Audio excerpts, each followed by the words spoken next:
Hey Joe, I have a Doctor Who review I want to do with you.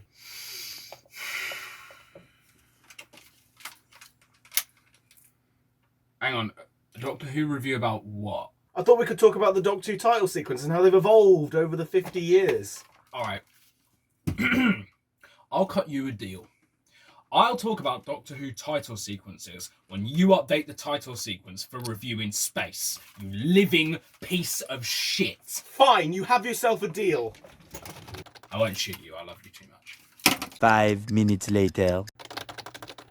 Boom, I've done it. Joe, get in here. I've made the title sequence. What have you done? What? The title sequence, I've made it. Let's watch. Oh, okay.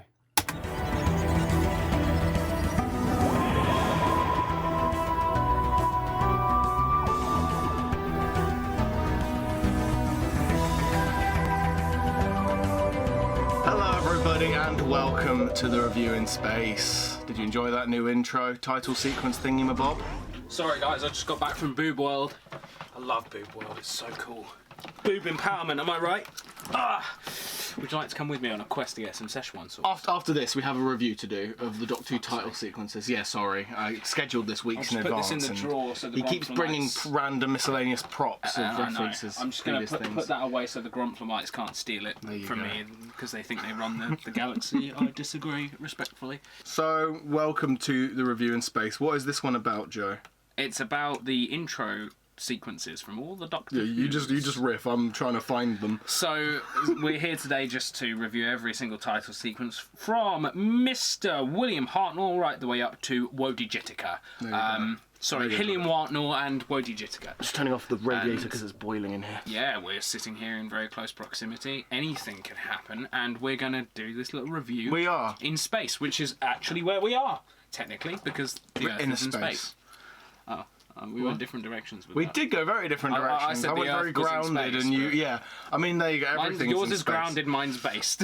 and we're in the View in Space. Yeah. We could have a lunch in space by your logic. We could be doing other stuff in anyway, space. I'm Nunt, he's Cuggit, and together we are Nunt Cuggit, and we're going to talk about Doctor Who title sequences. William Hartnell's title sequence. What do you think of it? I think it's perfect for the era. I think the fact that I think it was quite ahead of its time because obviously it was back in the days before computer they had I don't know what the actual device is called, but it's like something scope. I don't know what it's actually called, but it's how they make those patterns, something like that. But that's how they made those those beautiful patterns of the cover things. And it's even made better in future sequences that they do. They colorised the second Doctors. I know we're jumping ahead, but the second Doctors they colorised towards the end of his era, as well as John Pertwee's first title sequence was used that same technique except in colour. Now, of all the music in these intros, this is the one with the greatest history behind it. The story behind the music. It was and it's used the most. It was made by a lady, I can't remember her name, but she was one of the first, one of the biggest pioneers of electronically synthesized music, and this was 1963. And like I said, they used that music throughout all of the first, second, third and fourth Doctors until the fourth Doctor's second title sequence, which is really cool. But no, I think the first Doctor's sequence is more preferable out of the 60s ones than the second Doctor's, mostly because it's the first of its kind, whereas the second Doctor's is the same sort of technique but used in different more interesting patterns. But you see obviously you see the actual vortex move forward, whereas in the Hartnell one you just see it kind of twirl around in front of you, don't you? I think that's what the difference is with that. But also in the second Doctors you have the Pat Troughton's actual face, whereas the first Doctors you don't, do you? Actually, what are your thoughts about title? What do you prefer in a title sequence? Do you prefer them with the Doctors' faces on or without? I think it's neither. I think it's unnecessary, but at the same time, it's heartwarming in the sense that it's nice to see which Doctor you're looking at. Bearing in mind this was a time when the whole regeneration thing wasn't an accepted fact about Doctor Who yet. It was new. It is odd that it is odd that after they replace... That's okay. Yeah, go for it. It's odd that after they replace the beloved William Hartnell of the time... Other guns are available. After they replace the beloved William Hartnell as the only Doctor that's ever existed, they replace him with Troughton. They then don't plaster William Hartnell's face on their title sequence, but they choose to plaster Pat Troughton's. It's odd that they do that. It's an interesting choice. I wonder what led them to choosing to do that. I think that's why they did it. Probably just to say, we've had to recast him, so... Rebrand a bit, yeah. I think they stuck his face there just to show people and remind people when they don't see William Hartnell that Patrick Troughton is the Doctor, because they're looking out for William Hartnell. Back in those days, all they had was the old man. TV guide. No. Oh, right, all they had was like the magazine or the TV guide section of the newspaper to tell them when Doctor Who was on. Generally, it wouldn't go into detail about the cast unless they had a brief synopsis. So, I think the device. Sorry, let me try that again. I think adding the face might have been a way that they devised of reminding people not to look for William Hartnell, not to look for William Hartnell, because Patrick Troughton is now the Doctor. So it's a visual cue to say, this guy's the main character, stop looking for William Hartnell, because they might have spent the whole episode going, who the fuck is this guy? Yeah. Where's the Doctor? You know? That's just my connecting the dots using... Yeah. Go to an alternate universe right now and find out for sure. You know, one where William Hartnell's alive. I could ask him. Yeah. But you know what is funny? I just thought about this. William Hartnell's title sequence is the only title sequence in the classic series that doesn't have the Doctor's face on it. Yes, that's correct. Isn't that weird though? Like, because in the new series, it's really back and forward whether you want the face of the Doctor in it. I don't think so. Yeah, because in the new series, like I said, we've had it there with Matt. And then also with Picaldi, but not with Jodie. But we didn't have it with Chris Eccleston. I don't think it's weird that William Hartnell doesn't have one. Because as I just explained, I think the reason why they did it was so that people would stop looking for him in the episodes and would realise, oh, Patrick Troughton's the Doctor now, rather than looking the whole episode going, who's this guy? Where's the Doctor? Yeah, no, I mean in terms of like what gave them the decision. Oh, let's put this bloke's face on the title sequence when that wasn't a thing they did at first. That's what I just said. Yeah, they did it because people were probably looking for William Hartnell. Gotcha. Yeah, okay. That's what I reckon. Yeah, because it goes does the music, it does the writer or whatever, and then it goes logo, and then it morphs into Troughton's face, and it's like if it's the first time seeing that, it's like, why do you have a bloke's face in front of us? Especially if you didn't watch the previous episode where Hartnell phased white and then turned into a younger man. It's and then they might have had to connect the dots later. But anyway, we need to do these one by one, don't we? Yeah, so we should be on with it. We're on Troughton right now, though. Like I say, they colorized it, so it looks actually a lot better in color. I think if we're counting them by every facet version of them, I prefer the Troughton one because of the color. But I feel like nostalgia-wise, I feel like the Hartnell one. And what's interesting, I know you have a point there, but I'll let you get to it in a second. The Hartnell one was used in Day of the Doctor, wasn't it? Yes, which is really lovely. They cut it down a lot, which is a shame, but they used it, and that's what I love. And the opening shots of the first Doctor Who episode as well, with the police officer walking by. Yeah. I think it was... They're reimagined the concept of that sort of shot. That's another thing. I like that. I was going to say, I think the reason the colorized thing isn't too prevalent, in my opinion, is because back then people were only just switching over from black and white television to colour. Yeah. Don't forget, most people who had a black and white television had only had one a few years by the time colour became a thing. When was colour television a thing? When was it ever invented? I don't remember the exact year, but I know it wasn't until the 70s that people started to get them commercially. Because my mum didn't have a colour TV till the 70s, and that is partly because people still have black and white ones that work perfectly fine. Yeah. This was back in the days when working class people had enough money to buy things that they wanted, and if it worked, it worked. They weren't as wasteful as we are today. Where we just chuck things out if they don't work, or if they work but they're not good enough anymore. Yeah, as well as that, I know that the 60s it was very normal to have coloured movies, but television was the thing that was more sepia tone, I think, also based on the fact that just the way that the TVs worked back in the day. Because I actually saw an old CRT 1957 model television in Camden a few months ago. Really? And my mum said, oh yeah, we used to have one a bit like that, but hers was from 56. Oh, which is my nan's first telly. Right, yeah. If I'm correct. I think, like you say, colour television didn't really become the norm until the 70s, which lines up with Doctor Who. Yeah. So, because the first season of the third Doctor was originally broadcast in black and white, which is something that people don't all know. But it's true, though, because... Look at your poster. I know, but like I say, John Pertwee's first... Most of Pertwee's era is in colour, but people forget that his first year, which is his best year in my opinion, was all in black and white at first, and they ended up colorising it when they remastered the DVDs and they sold the VHSs in the 90s. So they may even have recorded it in colour, but released a black and white version.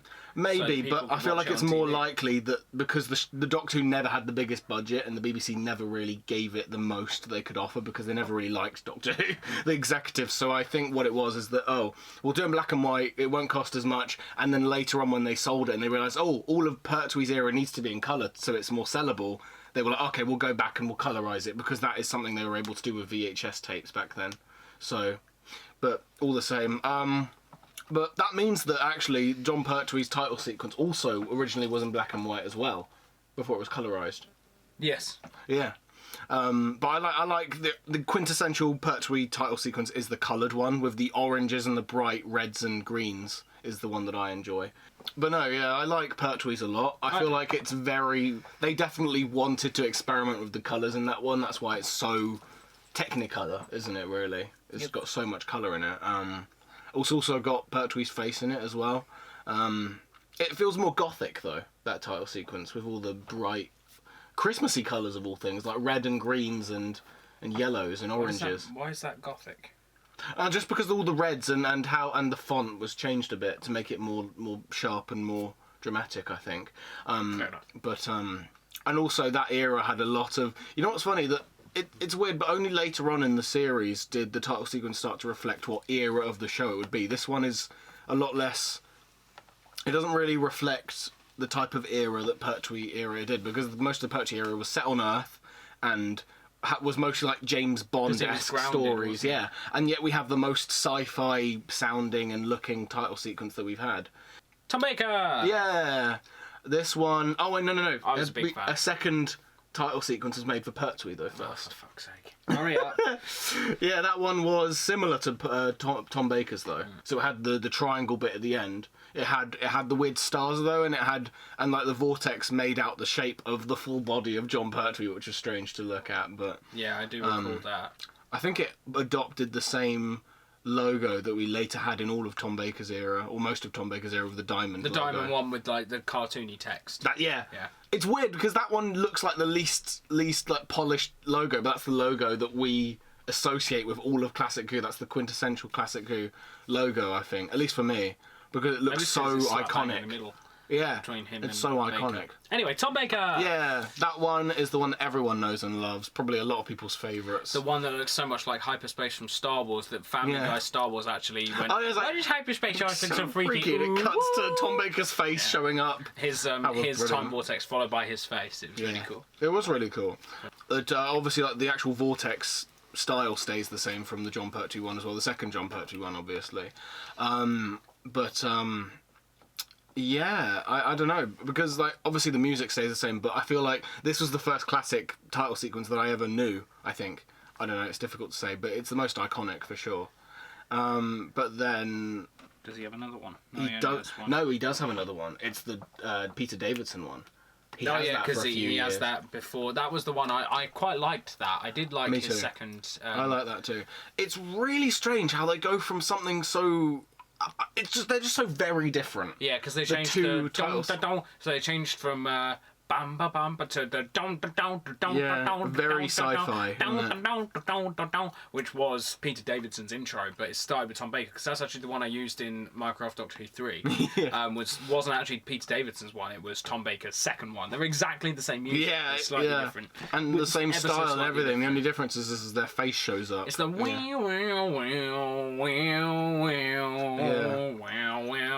and the logo is everything about it is so different from the last one. I don't know how they come up with these.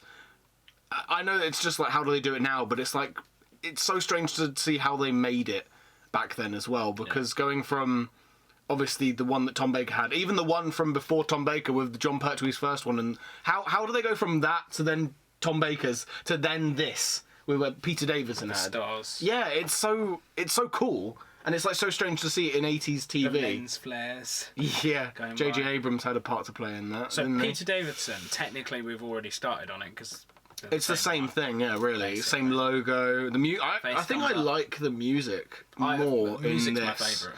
I think I like the music more in this, but I think I still like visually the Tom Baker one more. I just feel like it's more iconic. I don't know what else. It's more familiar. Yeah. But I do agree. I feel like the music and Peter Davidson's or Tom Baker's second one is, I feel like, it just feels very sci-fi. It really fits the tone of the show, especially for what the 80s was. It was less about... There were a lot less stories on Earth. It was a lot more in outer space. You were going to places. You were going to other planets. You were going to Castrovalva. You were going to episodes like Kinder, Warriors of the fucking Deep, which is bad. But there were barely any Earth stories in that one, which is why they go for more outer space sort of vibe, I guess. It feels more sci-fi than any other one that we've had.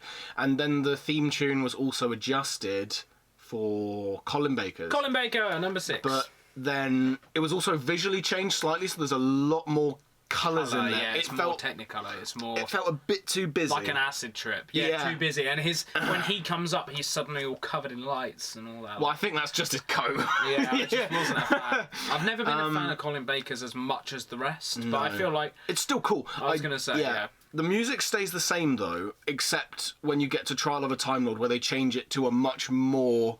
It's weird. I can't really describe it. They go for synths in that version, don't they? They do synthy tunes to it, and so the music is obviously changed for Trial of a Time Lord, but they keep it for all of the rest of his era, which is only one other season. Which is it's a shame that his era got cut short like that. But you know what can you do? But gave us the next and most wonderful Doctor, who I think is so underrated. Oh god, yeah, and his title sequences as well. Like this is the first title sequence of 3D. We had 3D. Obviously, it looks a bit janky for but it's the 80s. It's like late 80s. Yeah.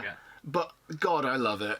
The music is great. Sylvester McCoy, number 7. I love his title sequence so much. It's so just much so that cool. Ben begged me to use it for Minecraft Doctor Who, and do you know what? That was a smart decision. It was really good. It's really good music. It's good visuals. Actually, no. One thing I've got to say about Colin Baker's about being all busy and high-coloured and all that crap.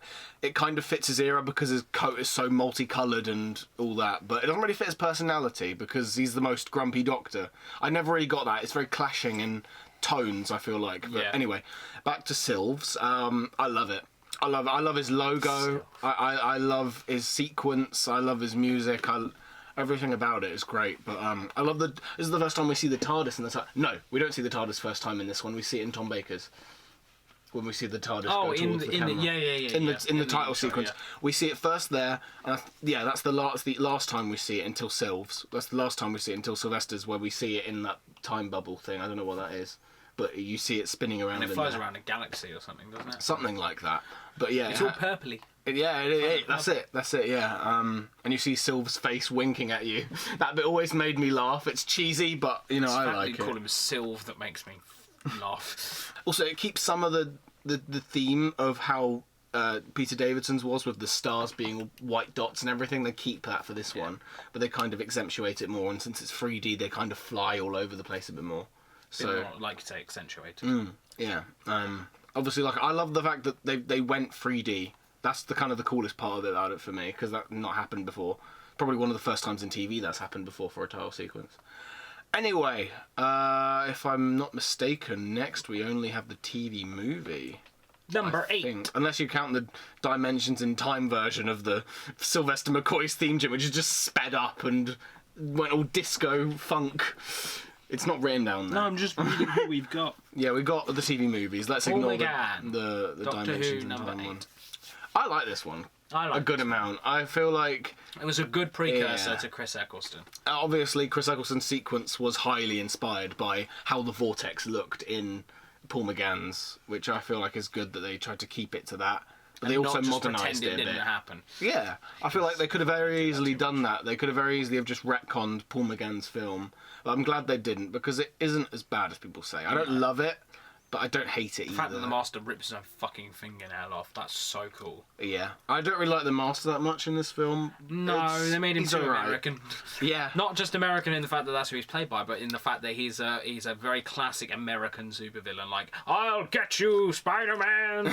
Yeah. I'll get you, Batman! Yeah, no, I agree with that. Superman! You know what's funny? Like Lex Luthor, that's what he reminds me of. I think, that sort of... I can see that. That sort of presence, you know. Yeah, bit misguided of casting, but maybe not casting. Maybe it's just how it was written. Writing, I'd say. Probably casting a bit as well. To be fair. But because he's like sharp-jawed. And the actual logo is kind of a reimagining of Hartnell's, because it's sort of blocky. Doctor as above Who, obviously, and it's got the. And it's the one that we know now as being the classic Who. It is blocky, but like it has the D with the hot gap between the bottom of it. The logo is, like I say, like a modernisation of the time of how Hartnell's was, where it was blocky. But yeah, I like that. I like they were faithful to the original with that, but obviously really overhauling the actual vortex part of it, and the TARDIS you can see again swirling in the vortex at the end of it. It's the longest title sequence I think we've had as well. It's like a minute and a half. Yeah. Because there are a lot of credits. Epic. I like. Yeah, it's like but it's slowed down tempo as well. It's not as fast as the other ones. A lot of them are just straight to the point, whereas this one. But this is more like. It's very and I like they. This is the first time we have the 4-beat thing, the Time Lord heartbeat thing. This is the first time. Is it? Yeah. I Explorers dun dun dun dun dun dun, but this is. Yeah, this is the first time we see that in the title sequence, and I like that. Also, this isn't anything about the title sequence. I just don't like how underused Sylvester McCoy was in this film, but that's just a little pet peeve of mine. Yeah, he was just there for 5 seconds and dies. Gets shot by a gang. He shows up, so unceremoniously killed off. I think he didn't want to be in it, did he? Oh, he definitely did. He did. You saw interviews about how, should I bring my umbrella with me? And the director said no. And I'm like, why? He brought the hat because he brought it on set. Because regardless of the director saying he didn't want him to. But he wasn't allowed to bring the umbrella, which is really sad. It's like, why do you do that? Anyway, that's just, that annoys me. Anyway, moving on to the revived series. We won't talk about the Big Finish title sequences. No. Though some of them are pretty cool. They're not the canon series. Christopher Eccleston! And David Tennant's. The only difference between the David Tennant one and the Eccleston one is the David Tennant one has like sort of orangey logo. So Chris Eccleston's is like gold, whereas David Tennant's silver with gold letters. He's pooing right now, and then that's true. David Tennant's is more like fire. It's like, and as well as that, I forgot to mention the music is changed in David Tennant's final season with Donna. It goes, would you have like a rock theme tune? Yeah. Whereas the other one is as we know it, it's the one that we had throughout most of Tennant and all of Eccleston. But in Tennant's final season, you have the more rocky one. I don't know. We're terrible at reenacting these themes, but if you know what we're on about, then there you go. You're educated. But no, I like Eccleston's. I like how simplistic Eccleston's logo is. I don't mind Tennant's as well. I feel like Tennant's fiery one is more iconic. But there's something about the simplicity of it being just a blocky silver shape like that with the logo in there. I kind of like how simple that is. You know what I mean? It was called 3D animation. It was a cool 3D animation. No, I mean like the design of the logo, I feel like it's more striking. It was a cool 3D animation, which was something we'd only seen once really before. Obviously, I know, yes, Paul McGann's, but like before him, Sylvester McCoy's was like a proper... It wasn't striking. It was going overboard with the whole 3D thing, whereas this they was really just a quick, boom, Doctor Who, and then off it went. That's it, yeah. Which is the Who I grew up with. Yeah, exactly. And also the title sequence that moved, you zoom past it. It's so... You see all the vortex travelling through the time rather than drifting past or you being in like outer space, like with Sylvester McCoy's. Yeah, or Paul McGann's, because Paul McGann's is the same design, except that in this one you zoom through it, whereas in Paul McGann's it just kind of goes past you. Yeah, it doesn't. You don't zip through it. You're not travelling. You're not. Yeah, it feels very exciting. I think that's good due to the addition of the TARDIS, because you see the TARDIS travelling through it as well. So it's like you're just behind the TARDIS as you're going through. Yeah, that's right. Yeah. God, that's a good sequence. Next is David Tennant's, but that's exactly a similar the same. One, very similar. Almost the same, but with a slightly different actual title that spins around. Yeah, that they overhaul the title logo, and then they also later overhaul the music a tiny bit. And then we have the dramatic change of Very different. Very different. His first one. What do you think of this? Everyone hated it when it came out. And everyone still hates it now, I feel like. There was a little sweet spot in the 50th anniversary time where everyone like, oh, this is alright. That's because the 50th anniversary one people didn't like at the time either. That's crazy. I know, but it's like now people are going back to hating it. I'm like, what's happened? The music in the background. Yeah. The drums were like. Yeah. I don't know.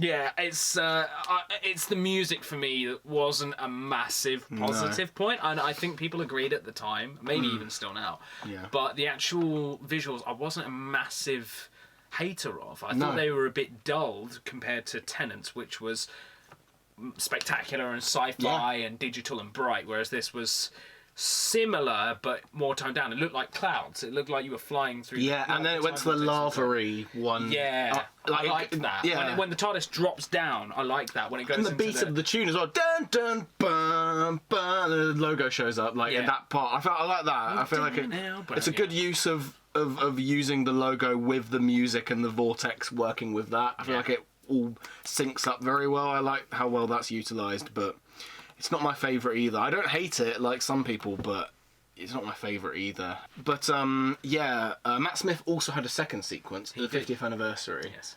We liked this one a lot more than anyone else. I will admit the actual graphics of it look a bit garbage, and the bit at the end where the TARDIS opens up with it fading into the episode. I know the doors swing out, and I know that's wrong, but only the uptight nerds that have their boxes riding up their groin are the ones that are going to be actually annoyed about that. So, spoken very, very well. I feel like it's not as bad as people say. I love the music of the 50th anniversary version. It's slightly adjusted, it feels more epic, and it's only used for the 2013 because it's the year that we had the 50th anniversary and nothing else. It wasn't used after, but I like that it's just a sequence that we had for that one year where our show turned 50.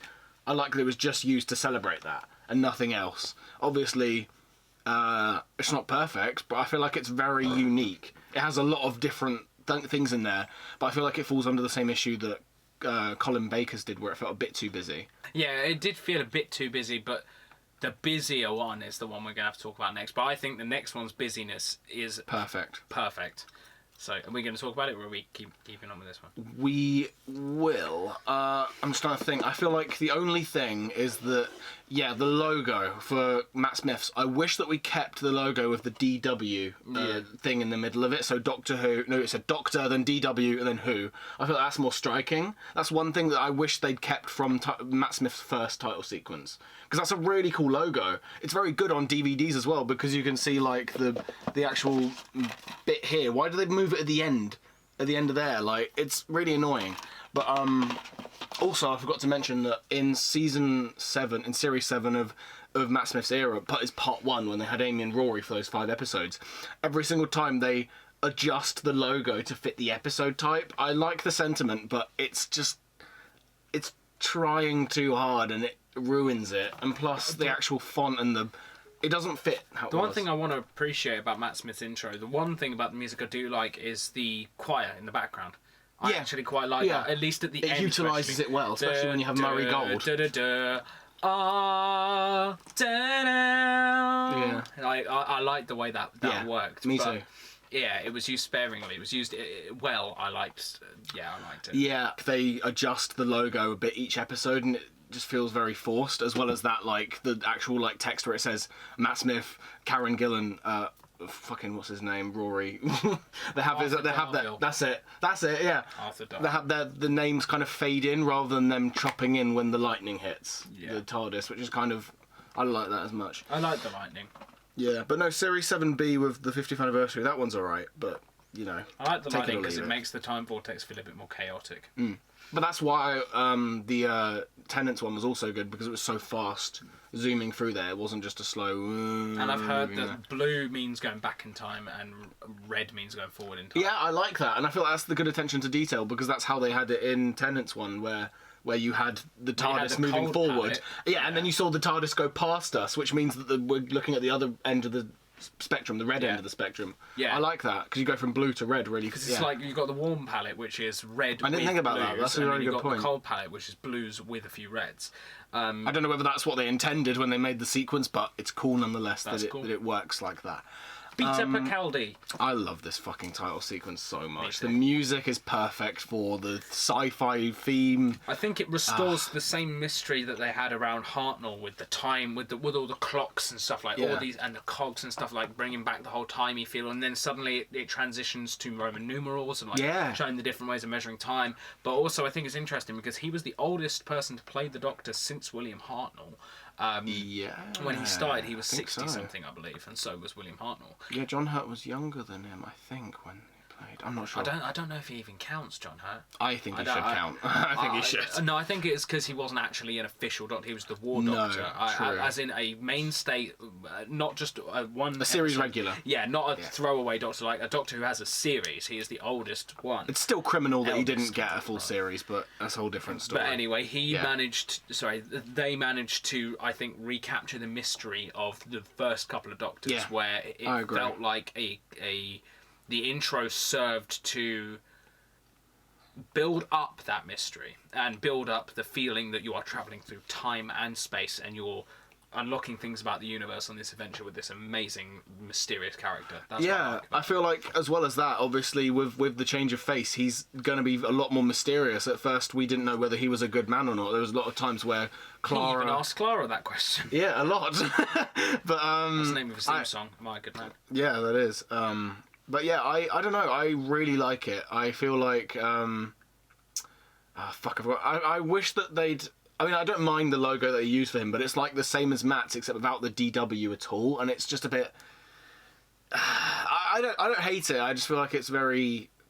It's either... We've seen it before, but it's not as striking. I don't know. That's the one thing where I'm like, eh. But it's still good, though. I don't hate it, but overused at that point. The thing I like as well is... Can we just take a moment to appreciate that Am I a Good Man, the actual song, the soundtrack, is a work of art. Oh, God, yeah. It is really good. Murray Gold, we didn't know how good we had it until he left. I know, but So Murray Gold, yeah, he did do it. That's He's the composer for all of the show until Jodie Whittaker. Yeah. Well, the new series. The music box part at the beginning is kind of sad. It shows you the sadness behind the Doctor. He is quite, like, he's a child... Or at least he's an old man who's trying to recapture his happiness from all the shit he's been through. Yeah. You know, and after the Time War and everything that we saw with Day of the Doctor, that's what he came from. That's where his Doctor leaped from, was the Day of the Doctor, Time of the Doctor. So evidently he's going to want to forget, he's want to get past those scars, isn't he? And it's just, it's the music box theme just, I think, gives us this... that music box section of Am I a Good Man gives us the feeling that the Doctor is an innocent character in the sense that he always tries to do good. He's the man who never carries a gun, blah, blah, blah, and he's a child of Gallifrey he's sad. That's the fundamental underlying of the Doctor, is that he is a sad character who goes on all these amazing adventures. Soul. Yeah, he goes on all these amazing adventures, but he has this emptiness inside. And that's what I love about that music box part. And then it goes to this rising orchestral big, amazing theme that shows us he's not just a sad character. He is strong, he is intelligent, he is a good man. Yeah. Funnily enough, the name of the Am I a Good Man? It shows that he is a good man trying to do right in a universe that has no morals, that has no... And often meaning. Only gives him bad choices to choose from. No matter how bad things are for him as well, he still tries to do good. And I think that's the emotion I get invoked in me when I hear that orchestra start to rise from the music box. And then there's a bit where the music box is there for a single second. Slightly later on, as it's starting to rise and the orchestra comes in to the Picaldi theme that we all know, that I think's like, yeah, I'm sad, but I'm still the Doctor. You know, that's what I love about it. Yeah. You know, he's still an amazing character. Yeah. Can decide life or death like that. Yeah. That's what I love about that. Yeah, no, Anyway. I agree, and I absolutely agree. I feel like, as well as that, this sequence has the best, used way of showing the Doctor's face without using the Doctor's face. You see his eyes and his eyebrows, which is his most defining physical feature. No, sir. All 13. Yeah, like you see it in the title sequence, which is all you really need to see. It's like, who's the Doctor this time? You watch the sequence, and if you don't already associate the sequence with him already, you see the eyebrows with his eyes there showing up before the logo goes boom. And so for Matt Smith, it would have been the chin. For David Tennant, it might have been the hair. Yeah. Eccleston, it might have been the nose. Oh yeah, the earlobes. Yeah. What are my ears? But yeah, no. I love how it's used. But anyway. So that's the thing. I think people can tell I'm a massive Capaldi fan. I think he is probably underrated. I know it's a hot take, but he's probably my favourite New Who Doctor. And really? That's purely because I find Capaldi embodies everything that Tennant had, whilst also showing us the bridge between him and Matt Smith. Right. Yeah. Okay. Which again I think was exemplified. It was exemplified in the 50th anniversary, but. To me, he is a perfect combination of the first three because he's got that dour, stoic background that Christopher Eccleston's Doctor had, having been fresh from the Time War. I think he is a perfect combination of all three. It's like... What do you mean, Hartnell, Troughton and Pertwee? No, what? New Who. Oh, New Who, okay. Yeah. Okay. Tennant. Well, I feel like the argument can be said that Peter Capaldi, I feel like he draws a lot of inspiration from the first ever three Doctors as well. Oh, okay. His Hartnell side of him comes out in Series 8 where he's all grumpy. His Troughton comes out in Series 9 where he's all child-friendly when the BBC wanted to mute his unlikable features for marketing and all that bollocks. And then his third series showing off his more... Adventurous, but more stern side, but more playful stern side. So Pertwee in Series 10. I feel like that could be said for that. His whole era, each era shows... Because he loves Hartnell. His Hartnell side, his Pertwee. Yeah, his Hartnell side, his Troughton side, and his Pertwee side. Fair enough. But I personally think he's a perfect combination of three New Who Doctors, because he's got, like I said, that dour, stern, almost, when I say stoic, as in the fact that he doesn't care too much of Christopher Eccleston. The playful yet furiousness of Tennant, and the oh my god, I'm so old and life sucks, but hey, who cares-ness of Matt Smith. I think I agree with that. That's what I like about that. Yeah. He's like all three of them, if they were to come together and then age a bit. Yeah. You have to be older. Yeah, exactly. That's what I like. Yeah. I agree with that. So with this title sequence, it only had a few different iterations. You had the snowy, wintry vibe version of it for the Christmas specials, and you also had that really dumb, annoying Clara Who version, and then you also have the version that... I mean, I think in Series 10 they change it so it's less browny and grey to more reddy and blue with the cogs bit at the start of it. As opposed to like the in Series 10, grey. they change it a tiny bit, but for the most part it stays the same. That's the other thing that reminded me of. The colour palette for the first iteration reminds me of a museum. And that's another thing I really, really like. It's got that like cream and shows brown. the past. Yeah, it's another signification of the passing of time, which is all about what Doctor Who's all about. So. Yeah.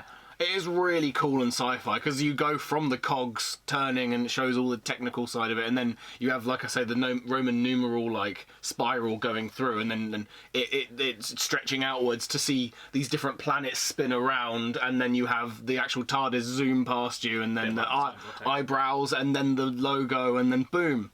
That's a great title sequence. I think it's really well designed, and it was the original concept was designed by someone on YouTube that was eventually hired for the BBC. I love it. And then he adjusted it, and now that's the official title sequence for Capaldi. I love that. It's so cool.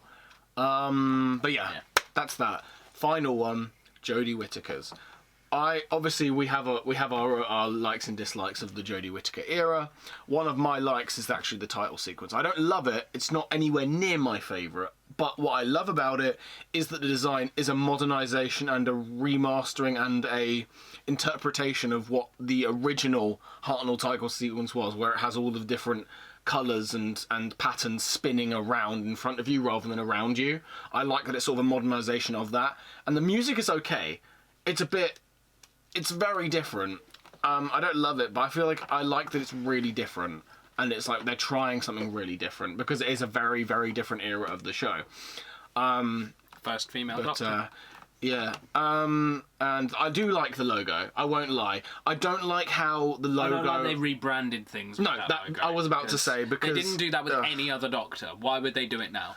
It is annoying, I will agree with that. But the logo itself is cool. Yeah. I've never had a problem with it until they started rebranding the old stuff, and I was like, hang on, why the fuck are you doing that? Yeah, you have those new Blu-ray box set when they're trying to do their Blu-ray remaster of the classic series now. They're using the Jodie Whittaker logo, and it's like, what's going to happen when Russell T Davies changes the logo again? Are those Blu-rays going to change to that logo for the rest of them? And then the fucking Jodie Whittaker desks are going to be... Like, what if the next Doctor is a male, for example? Are they then going to rebrand all Jodie Whittaker's stuff with that one? Because then people, I bet, would be outraged. Because they're like, why are you erasing the female Doctor? Yeah, but... I think they shot her in the foot with the promotional material as well, because they're like, oh, it's about time. I'm like, no, don't do this for political reasons. Do it because it makes sense. Yeah, it makes sense. Like, it is about time, but it's not about finally with a female Doctor. We need to... Yes, it's perfect. I'm glad we finally do. It should have had it years ago.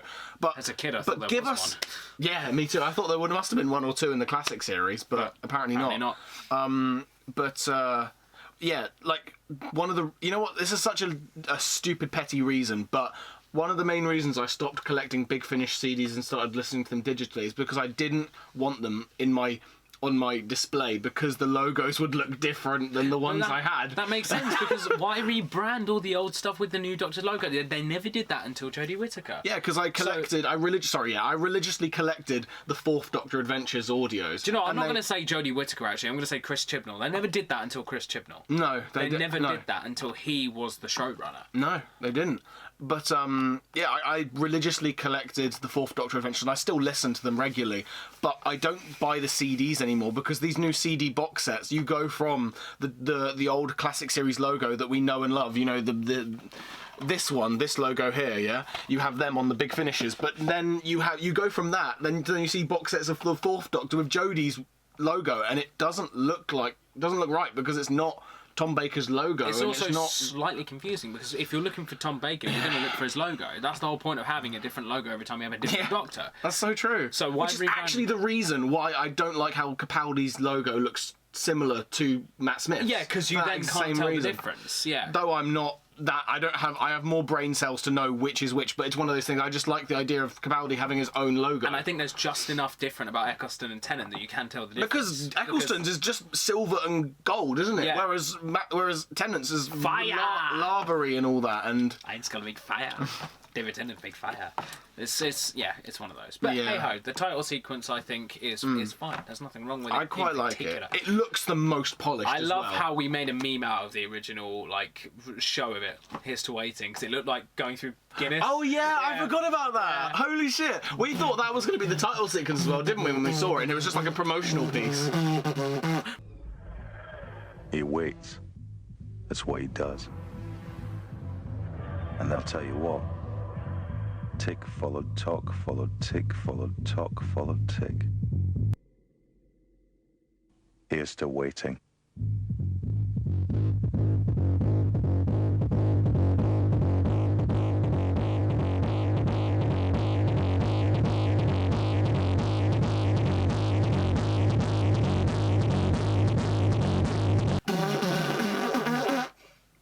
Anyway.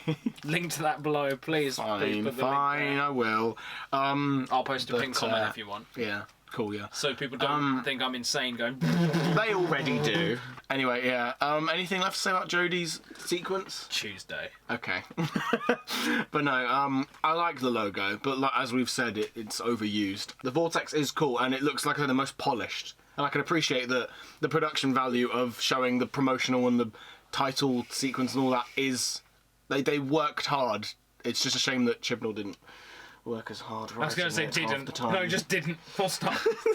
Right, we're going to go to a parallel universe now where all Doctor Who material is branded as... You know what's funny? I heard that Toby Whithouse is showrunning Jodie Whittaker's era right now. Do you want to watch that instead? Yeah, I think that might be better. Let's go. Come on, let's get out of here. Right, hang on. Let me just key in that universe. Cool. Let's get out of here. Get your chair out of the way so I can actually leave. I don't want to be here anymore in a world where Chris Chibnall is the showrunner.